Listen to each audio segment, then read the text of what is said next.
Hey everyone, this is Paul with ScanPower. We have a new feature that helps you pack shipments with fewer SKUs but higher quantities more efficiently. In the current flow, if you have 5 shipments, for example, an Amazon optimized split, the packing flow is by shipment. And when you're packing the same SKUs into multiple shipments, that can be inefficient. So what we've done is we've added this SKU view of packing, which again only happens if you've chosen to pack later. So this is the LTL flow.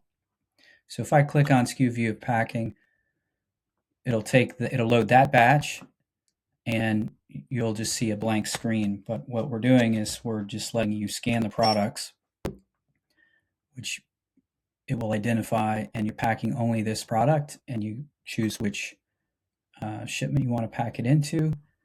You can bulk pack, which is a little bit like the copy box feature, except it's both packing and copying at the same time.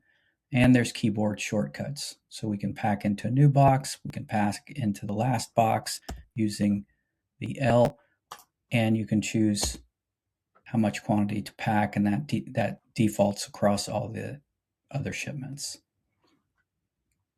So let's say pack there, bulk pack. It'll create boxes automatically.